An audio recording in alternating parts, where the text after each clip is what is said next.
Salut tout le monde, bienvenue sur Tech au Québec. Alors, sujet du jour, on va parler de la RAMQ. Avant d'aller plus profondément dans le vif du sujet, je tenais à vous remercier parce que actuellement j'ai une vidéo, ma vidéo sur mon salaire au Canada qui a dépassé la barre des 50 000 vues et c'est assez incroyable parce que je ne savais pas qu'un jour j'allais dépasser un tel stade, quoi. Donc vraiment, je suis toujours choqué. Donc merci beaucoup à ceux qui ont regardé, merci à ceux qui ont partagé, liké, bref, merci beaucoup. Pareil, le nombre d'abonnés augmente de jour en jour. Merci beaucoup, ça me fait plaisir. Ça veut dire que ce que je raconte, ça vous intéresse. Donc j'essaierai de peaufiner encore ou toujours plus mes sujets pour que vous reveniez encore plus nombreux pour regarder ce que j'ai à dire. Je suppose que comme cette vidéo, c'était sur mon salaire brut au Canada, vous êtes sans doute en train d'attendre ma vidéo concernant le salaire net au Canada. Donc, savoir comment on calcule ou on passe du salaire brut au salaire net. Ne vous inquiétez pas, ça va arriver. Je vous assure, ça va arriver. Je tiens toujours mes promesses. Si je dis que ça arrive, c'est que ça arrive. Mais je dois vous dire que franchement, faire ce type de vidéo, ça me demande quand même pas mal de temps, pas mal d'énergie, surtout que là, il va falloir que je fasse des calculs. Je vous montre comment je fais mes calculs.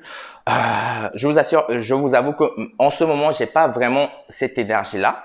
Je préfère parler de sujets plus simples à aborder, qui me demandent pas plus de temps que ça, et puis on passe. Mais quand j'aurai vraiment la force et l'énergie pour le faire, je le ferai très bientôt. Mais néanmoins, aujourd'hui, on va parler de la RAMQ.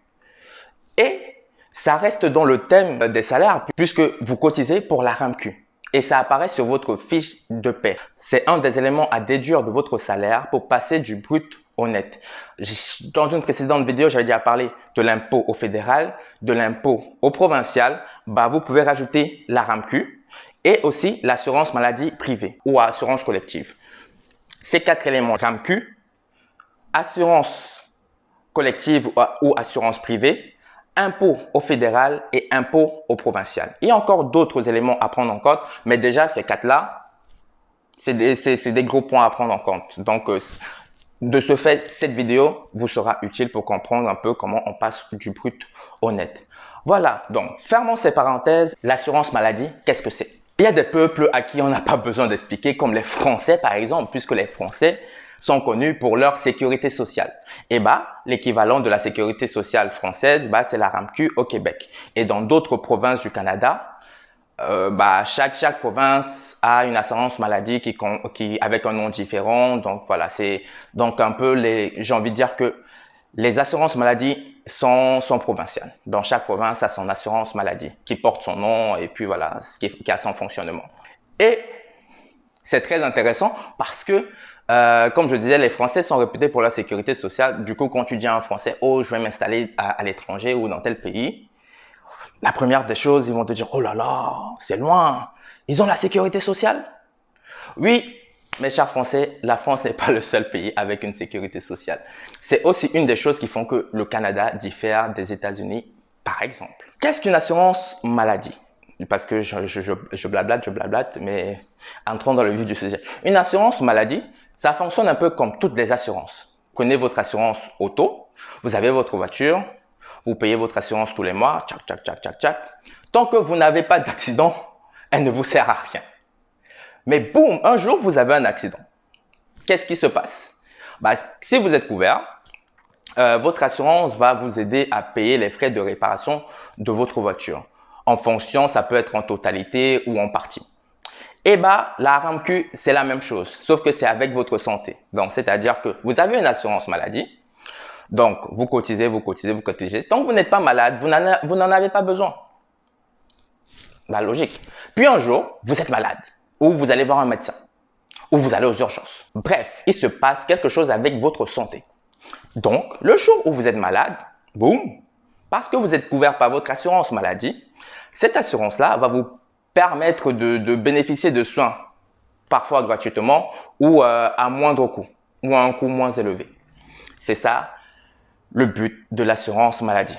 Dans les grandes lignes, c'est ça. Parce que si on entre en profondeur, voilà, on peut avoir pour toute la journée. Mais dès le départ, pour que vous compreniez dans les grandes lignes ce que c'est ça. Ensuite, une fois qu'on a défini c'est quoi la RAMQ, qui peut en bénéficier? Pour y répondre, il va falloir que j'entre en détail sur certaines choses. Bon, premier point. On a tendance à dire que si vous venez au Canada avec un permis ouvert, vous ne bénéficierez pas de la RAMQ. C'est mort. Mais dans les faits, il faut nuancer ce propos. En fait, j'ai envie de dire que si vous avez un permis ouvert qui ne vous lie pas au Québec, vous ne pouvez pas bénéficier de la RAMQ. Mais si vous avez un permis ouvert qui vous lie au Québec, vous pourrez bénéficier de la RAMQ. Vous me direz, c'est un peu bizarre, un permis ouvert qui vous lie au Québec. Comment c'est possible? Comment ça marche? Donc, laissez-moi vous expliquer. Premier permis ouvert, je pense que c'est le plus connu, en tout cas pour les Européens.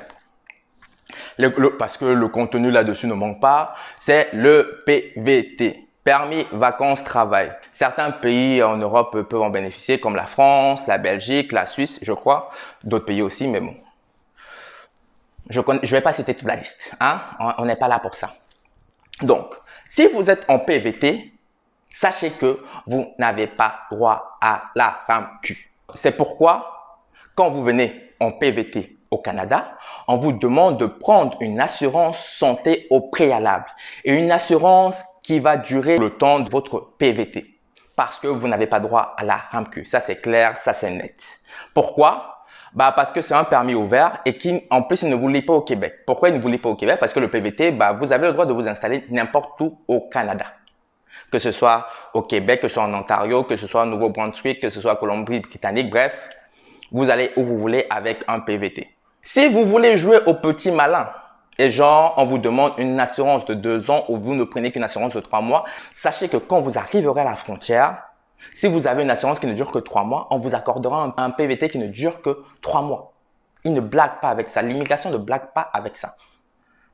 L'immigration, je le dis, l'immigration ne blague pas avec ça. Donc, si on vous demande une assurance de 2 ans, faites pas les malins, prenez une assurance de 2 ans. Sinon, c'est vous qui en paierez les conséquences. Autre permis, le permis d'études. Si vous êtes français ou si vous venez d'un pays dans lequel, par exemple, l'assurance maladie existe et qu'ils ont un accord avec l'assurance maladie du Québec, vous pouvez bénéficier de la RAMQ. Ou j'ai même en dire, vous bénéficierez de la RAMQ. Normalement, ça c'est acté. Maintenant, si vous êtes en permis d'études et que vous venez d'un pays dans lequel il n'y a pas d'assurance maladie, j'ai envie de dire malheureusement, mes frères africains, Cameroun, machin chouette, déjà, s'il n'y a pas d'assurance maladie, il n'y aura pas d'accord avec l'assurance maladie du Québec. Donc, vous ne bénéficierez pas de la RAMQ. Normalement, c'est ça. Vous bénéficierez de l'assurance privée avec votre établissement scolaire, mais pas de la RAMQ. Vous voyez, comme je vous ai dit, il y a des cas. Permis de travail post-diplôme. Permis de travail post-diplôme. Donc, c'est-à-dire, c'est le permis que vous obtenez après avoir fait vos études au Canada. Si vous avez fait vos études au Québec, je dis bien au Québec, et que vous faites la demande d'un permis de travail post-diplôme, vous avez droit à la RAMQ. C'est un permis ouvert, mais vous avez droit à la RAMQ.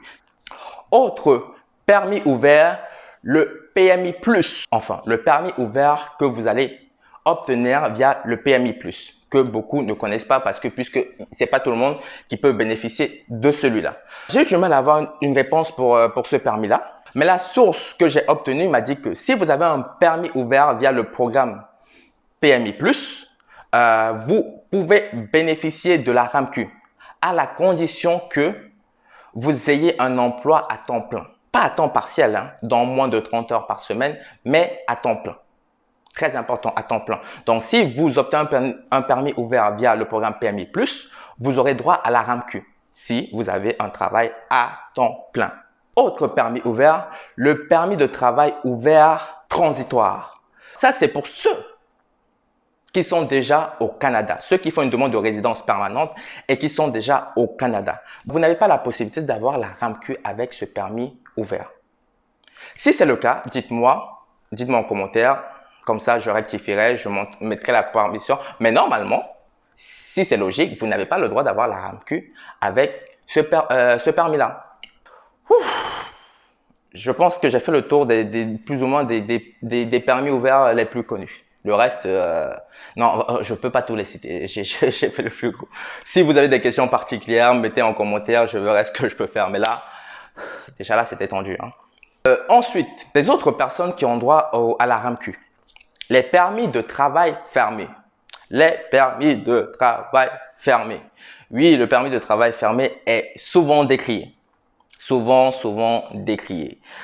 Mais, quand vous êtes en permis de travail fermé, vous avez le droit à la RAMQ. Et ça, peu importe votre nationalité. Donc, même si vous venez d'un pays où l'assurance maladie, ça n'existe pas, il n'y a pas d'accord avec le Québec, vous avez le droit à l'assurance maladie. Donc, que tu sois français, camerounais, sénégalais, ivoirien, géorgien, je ne sais pas, tu as le droit à la RAMQ avec ton permis de travail fermé. Très important. Même quand c'est un permis de travail fermé en jeune pro.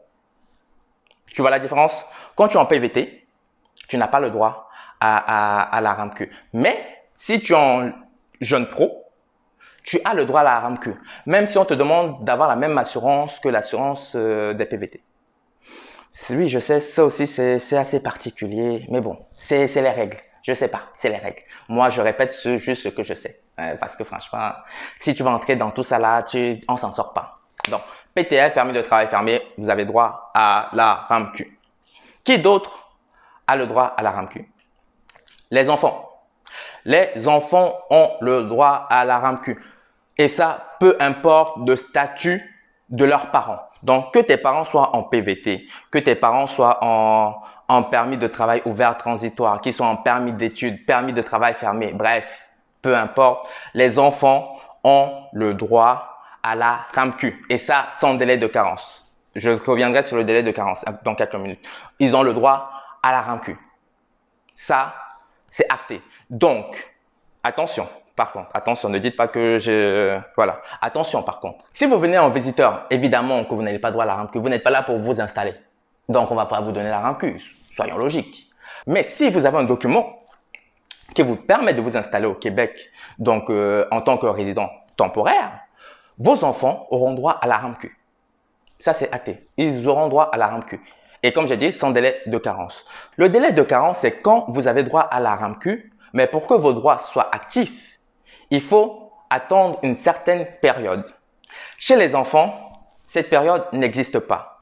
Chez les adultes, cette période existe, mais elle peut disparaître. Comment faire disparaître cette période de carence?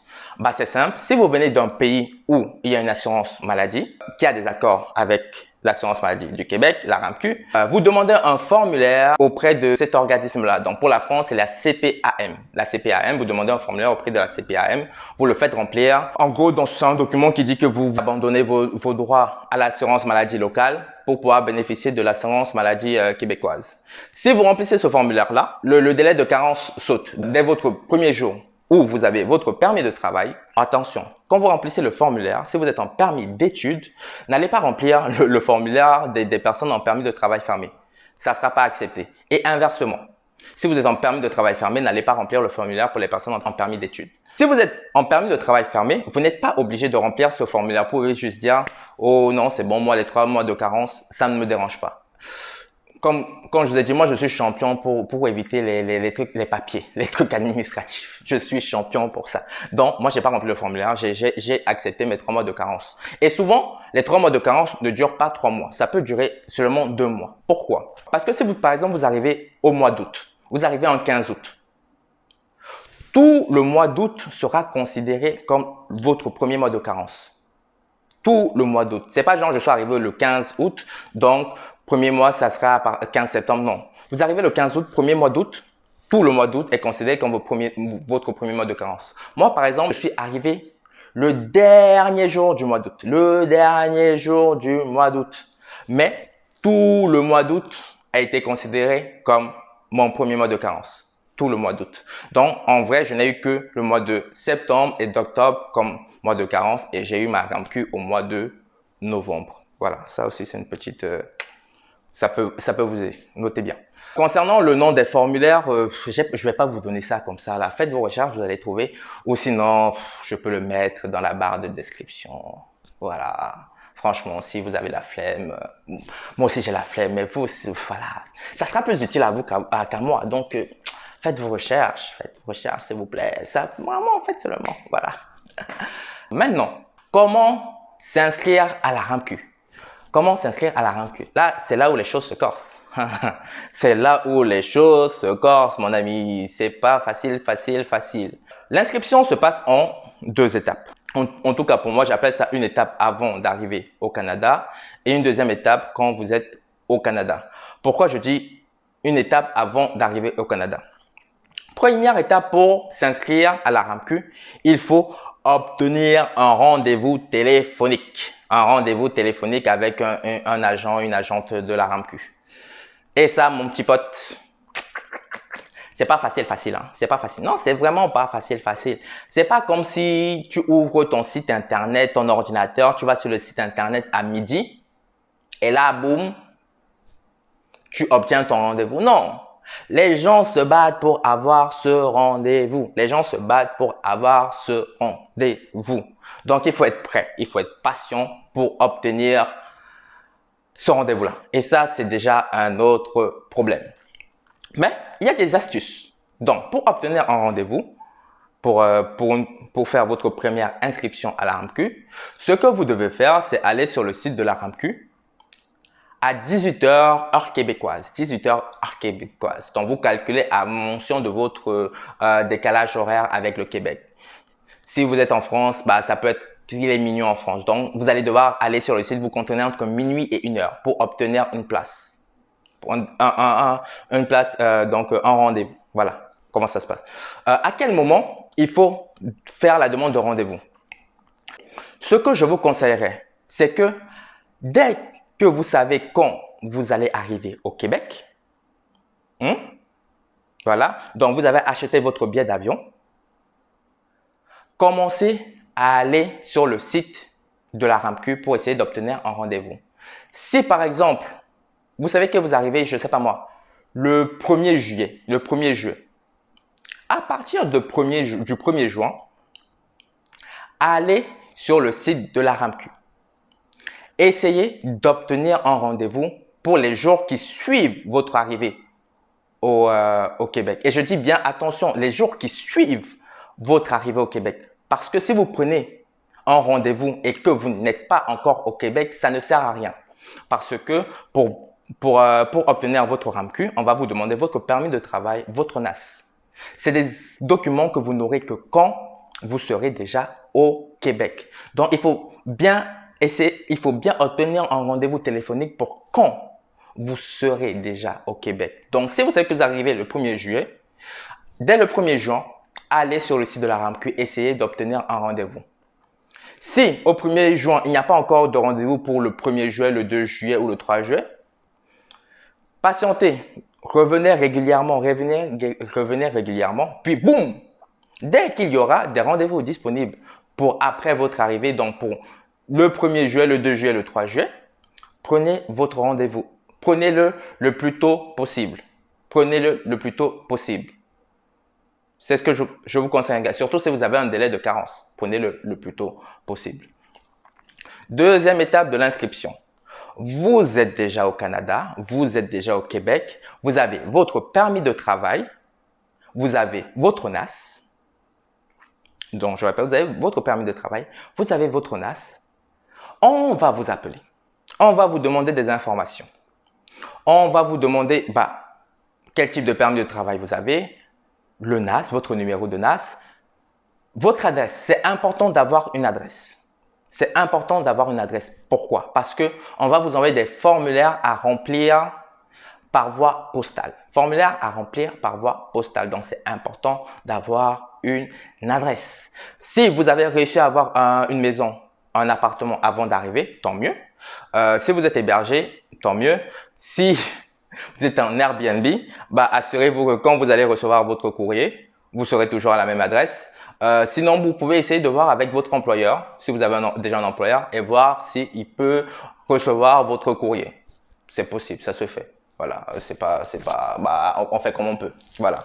Donc, assurez-vous d'avoir une adresse postale. Donc, deuxième partie de l'inscription, assurez-vous d'avoir un permis de travail ou un permis. assurez-vous d'avoir votre NAS et assurez-vous d'avoir une adresse postale là où vous pourrez récupérer votre courrier. Comme je disais, si vous avez droit à la RAMQ, votre enfant aura droit à la RAMQ et votre conjoint aussi aura droit à la RAMQ, que ce soit votre mari ou votre femme aussi aura droit à la RAMQ.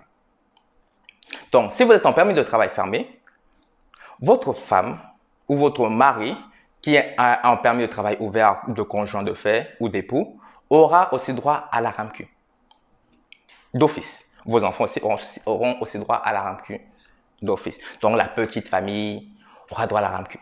Du coup, ça pose la question suivante. Est-ce que si moi, je suis en permis de travail fermé et que je sais que je vais cotiser pour la RAMQ, est-ce que ma femme, qui elle est en permis de travail ouvert, mais qui ne travaille pas encore, aura droit à la RAMQ? La réponse est oui. La réponse est oui. Si vous êtes conjoint d'une personne qui a la RAMQ et qui cotise pour la RAMQ, le partenaire aura droit à la RAMQ. C'est des questions que les gens se posent souvent. Par exemple, parce que par exemple, imaginons, tu es en permis de travail fermé, tu viens avec ta femme et ton enfant qui a peut-être 1 an. Tu n'as pas de garderie. Tu n'as pas de garderie, voilà. Donc, ta femme, on va dire qu'elle va être obligée de rester à la maison pour garder l'enfant. Est-ce qu'elle a droit d'avoir la RAMQ alors qu'elle ne cotise pas? Eh bien oui, elle a droit d'avoir la RAMQ alors qu'elle ne cotise pas. Voilà. Donc, important de le savoir. Bah, autre question. et du coup, ça m'amène aussi à dire que tu peux cotiser pour la RAMQ et ne pas avoir droit à la RAMQ. Mes amis en PVT, oui, c'est pour vous. Il faut savoir qu'en fait, comme je le disais, la RAMQ, ça fait partie des éléments qu'on va soustraire de votre brut pour avoir votre net. Tout le monde au Canada, tout le monde au Québec en tout cas, cotise pour la RAMQ. Tout le monde au Québec cotise pour la RAMQ. Que tu aies droit ou que tu n'aies pas droit à la RAMQ, tu cotises pour la RAMQ. Et ça, c'est quelque chose qui énerve souvent les gens qui sont en PVT. Parce que on leur demande de prendre une assurance avant d'arriver. Ils arrivent, ils ne bénéficient pas de la RAMQ, mais ils doivent quand même payer la RAMQ. Ils ont les boules, ils ont les boules. Désolé, je shade, mais voilà, c'est de bonne guerre. Ils ont le droit. Mais voilà, c'est aussi une des bizarreries. Mais, petite solution pour pouvoir récupérer cet argent de la RAMQ, ce que vous pouvez faire, c'est que au moment de faire vos déclarations d'impôts dont j'ai parlé précédemment, prenez un comptable. Parce que c'est un cas particulier, prenez un comptable et un comptable qui s'y connaît vraiment. Parce qu'il y a des comptables... Bref, je ne vais pas beaucoup parler. Prenez un comptable qui s'y connaît vraiment. Et demandez-lui qu'il fasse le nécessaire pour que vous obteniez un remboursement des frais que vous avez payés pour la RAMQ alors que vous n'en bénéficiez pas. Après, je ne sais pas comment le remboursement se passe. Voilà. Mais je pense que vous pouvez obtenir quelque chose. Donc, voilà. Wouh! Attendez, je regarde si j'ai beaucoup parlé. Ah ouais, pour un petit truc comme la RAMQ, là, j'ai fait tout ça de vidéo. Et bah, dis donc. Bon, j'espère que quand même que ça va vous plaire. Parce que c'est long. Oui, c'est long. Sur ce, je pense que j'ai tout dit ce que j'avais à dire sur le sujet. Hein? Voilà, une fois de plus. Si vous avez des questions, n'oubliez pas. Vous pouvez poser en commentaire. Comme je l'ai dit dans de précédentes vidéos, s'il vous plaît, n'oubliez pas d'être courtois. Un petit bonjour, ça ne va pas vous tuer. Un salut, ça ne va pas vous tuer. Un merci, ça ne va pas vous tuer. Ou autre formule de politesse. Mais bref, soyez courtois, soyez poli. Parce que s'il n'y a pas ça, je ne réponds pas. Voilà. Comme je dis, Internet nous rapproche, hein, mais ça n'empêche pas de garder une certaine courtoisie, hein, un peu de respect entre nous. Je vous respecte, respectez-moi. Mais si vous manquez de respect, on va s'embrouiller. Moi, j'aime la bagarre. Moi, j'aime la bagarre. Hein, moi, j'aime la bagarre. Ok, voilà. Autre point, si vous avez aimé la vidéo, likez, partagez, abonnez-vous. On n'a jamais assez d'abonnés. Abonnez-vous. Hein? Et ça me motivera à faire encore mieux pour la suite. J'espère que j'ai pas été trop brouillon, mais je pense que j'ai tout géré. Voilà. Sur ce, je vous dis à la prochaine. Merci encore de me regarder, ça fait plaisir. et je reviendrai vers vous sous peu. Peace! Précision importante, j'ai failli oublier et pour moi c'était important d'en parler parce que justement c'est une information que je ne vois pas partout et moi j'aime bien pour apporter un peu de valeur à mes vidéos, sinon ça servira à rien de venir les regarder. Bah oui, forcément. Je voulais parler de la situation des conjoints de fait pour la RAMQ. Si vous venez vous installer au Québec et que vous êtes en situation de conjoint de fait, c'est-à-dire que vous obtenez un permis de travail ouvert pour conjoint de fait parce que vous n'êtes pas marié au requérant principal, vous avez un statut de vie commune depuis plus d'1 an, donc statut de conjoint de fait au Canada. Pour bénéficier de la RAMQ, en plus du permis de travail du NAS, on va vous demander une attestation sur l'honneur pour conjoint de fait. C'est un truc du genre. Le nom exact sera inscrit dans le courrier qu'on va vous envoyer. Le nom exact sera inscrit dans le courrier qu'on va vous envoyer. Il va falloir que vous alliez voir un agent assermenté pour faire tamponner un formulaire. Pour qu'il fasse tamponner. Voilà. Ce n'est que ce document-là qui vous permettra de finaliser votre demande d'affiliation à la RAMQ. Donc, très important. Si vous êtes en statut de conjoint de fait, donc vous n'êtes pas marié, il va falloir cette attestation sur l'honneur-là ou ce formulaire-là que vous allez obtenir chez un agent assermenté. Il se trouve assez facilement. Il y a une page pour les trouver. Si vous voulez, je vous mettrai le lien plus bas. Une fois que c'est fait, bah, vous pourrez bénéficier. Mais je pense que c'était vraiment très important d'avoir cette info parce que les gens ne l'ont pas spécialement et du coup, ça peut retarder votre affiliation à la RAMQ. Et c'est dommage, c'est vraiment dommage. Voilà. Bah, merci.